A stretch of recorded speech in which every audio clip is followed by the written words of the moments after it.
আর যে সময় মাহফিল অনুষ্ঠিত হচ্ছে সে সময় আমাদের ফিলিস্তিনের ভাইদের ক্ষত বিক্ষত শরীরে চিৎকার আত্মচিৎকারে গোটা পৃথিবীর আকাশ বাতাস ভারী হয়েছে, কথা বলে ঠিক কিনা? আর যে সময় আমাদের মাহফিল অনুষ্ঠিত হচ্ছে সে সময় মা হারা সন্তানরা বিশ্ব মানবতার টুকরো টুকরো কাছে। আর যে সময় মাহফিল অনুষ্ঠিত হচ্ছে সে সময় বিশ্বের মাসুম মুসলিম মানবতা আকাশ এখন খালিদ বিন ওলীদের জন্য ফরিয়াদ করছে, কথা বলে ঠিক কিনা?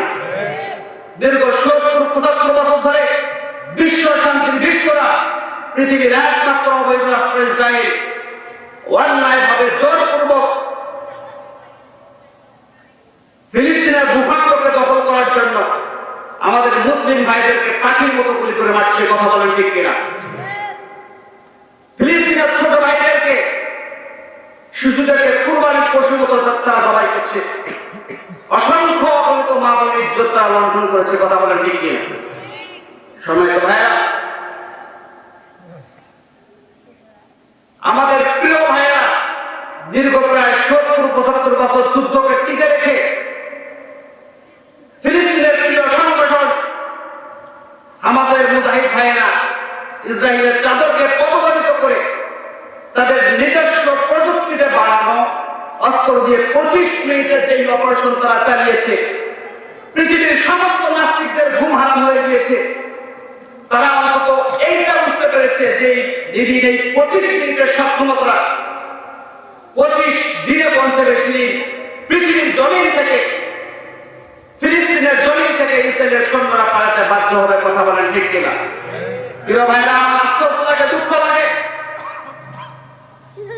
গোটা পৃথিবীর বেইমান শক্তিরা পৃথিবীর কুখ্যাত রাষ্ট্র প্রকাশ্যে ইসরায়েলের পক্ষ নিতে পারলে পৃথিবীর ৫২টি মুসলিম রাষ্ট্রপ্রধান ১ সেকেন্ডের জন্য এক টেবিলে বসার মতো সুযোগ তারা পায় নাই।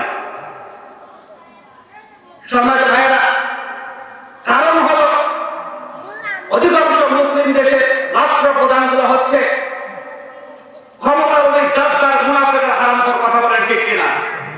এদের পরিচয়ের ভিতরে ইসলামের জন্য সামান্যতম মহব্বতের নেই, এদের পরিচয়ের ভিতরে মুসলমানদের জন্য সামান্যতম মহব্বতের নাই। যদি থাকতো তাহলে ফিলিস্তিনের এই অবস্থা আমাদের দেখতে হতো না, কথা বলেন ঠিক কিনা? সম্মানিত ভাইয়েরা, আজ যদি পৃথিবীর ৫২টি মুসলিম দেশের রাষ্ট্রপ্রধান একসঙ্গে বসে দেয় এখানে থেমে যাও। এতদিন অনেক কিছু করেছ, দীর্ঘ ৭০-৭৫ বছর অনেক নির্যাতন নিপীড়ন তুমি চালিয়েছ। পৃথিবী থাকবে কি থাকবে না সেগুলো দেখার সময় আমাদের নেই। পৃথিবীর ২০০ কোটি মুসলমান একত্রিত হয়ে আল্লাহর জমিনে, ফিলিস্তিনের জমিনে তোমাদের বিরুদ্ধে ঝাঁপিয়ে পড়বো এরকম ঘোষণা যদি দিত, ২০০ কোটি মুসলিম প্রথমে শহীদ হয়ে যাব, এমন হুঙ্কার যদি পৃথিবীর মানুষ ৫২টি মুসলিম দেশের রাষ্ট্রপ্রধান দিতে পারত, আল্লাহর কসম পৃথিবীর জমিনে ইসরায়েলের পৃথিবীর মানচিত্র থেকে ইসরায়েল নামক শব্দটি মুছে দিত, কথা বলেন ঠিক কিনা?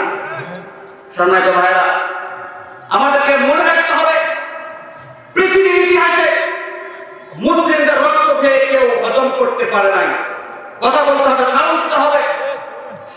আমাদের রক্ত খেয়ে প্রাণ হজম করতে পারে নাই, আমাদের রক্ত খেয়ে নমরুদ হজম করতে পারে নাই, আমাদের রক্ত খেয়ে পৃথিবীর কোন অপশক্তি হজম করতে পারে না, আবু জাহেল, উতবা, সাইবা কেউ পারে নাই। দ্বিতীয় যুদ্ধে আমরা দেখেছি দীর্ঘ দিনের পর দিন নির্যাতিত থাকা অবস্থায় আমরা টানা ১৭ বছর ক্ষমতায় থাকার পরেও যে নির্যাতন আমাদের উপর চালিয়েছে তারাও আমাদের রক্ত হজম করতে পারে নাই, কথা বলেন ঠিক কিনা? সম্মানিত ভাইয়েরা, আমরা আমাদের নিজের রক্তের বিনিময়ে দেশকে স্বাধীন করেছি। অন্তর্বর্তীকালীন সরকারের মাননীয় প্রধান উপদেষ্টা ডক্টর ইউনূস স্যারকে লক্ষ্য করে বলতে চাই, আপনি দেশের গর্বিত সন্তান, আপনি অন্য কোন দেশ থেকে নাগরিকত্ব নিয়ে আমাদের বাংলাদেশে আসেননি। আপনাকে আমরা হাজারো আবু সাঈদের মুগ্ধ বিনিময়ে, তাদের রক্তের বিনিময়ে আপনাকে ক্ষমতায় বসেছি। আপনি এই দীর্ঘ সিদ্ধান্ত নেন, এই দিন আমাদের যে অত্যাচার হয়েছে, এই অত্যাচারের বিচার আপনাকে করতে হবে। কথা বলেন ঠিক কিনা? এই বিচার করতে গিয়ে যদি আমরা গায়ের উপর সামান্য কোনো ফুলের টোকা দেওয়ার মতো সাহস কেউ দেখায়, বাংলার 15 কোটি মুসলমান আবার রাস্তায় নেমে যাবো। কথা বলেন ঠিক কিনা?